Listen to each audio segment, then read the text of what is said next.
Opposition leader Michael Pintard crying shame on the Davis administration for what he says has been a failure on government's part to keep its promises to the Bahamian public. The Prime Minister has not been focused on his job sufficiently to find all of these creative ways that he's been mentioning, that he will find to prevent increases of fees and burden on the Bahamian people. Pintard's rebuke comes as reports suggest that the nation's leader could permit an increase to the national insurance contributions rate with the NIB fund facing depletion. And while Prime Minister Philip Davis maintains that government does not want to burden the average Bahamian any further, Pintard contends that the Bahamian public is being misled. The minister who initially announced the increase for the fund has come back months later to clearly indicate that there will be a need for us to increase the fees in order to address this issue.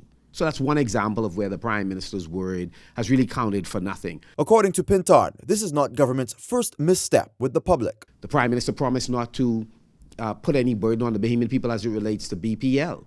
Unfortunately, when he stopped the 2.5% increase projected by the Minister of Works and the board from BPL, he has had to come back, and he and his cabinet, Alfred Sayers and him in particular, has cost a 163% increase in the fuel charge, which is a corresponding increase in the electricity bill by a minimum of at least 35% on vulnerable Bahamians. They've done so again in the area of VAT being placed on medical, on insurance. I mean, so we have healthcare attracting VAT, which increases the costs to those people who have the capacity to pay.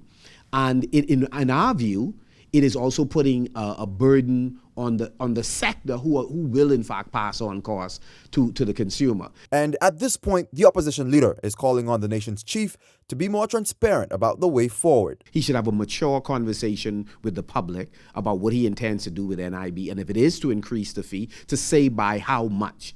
Secondly, he has to explain what is he doing to collect outstanding funds that are due to NIB, and what are they doing to prosecute those persons who, notwithstanding having been contacted, have not at all dealt with this issue. Jose Etienne, Eyewitness News.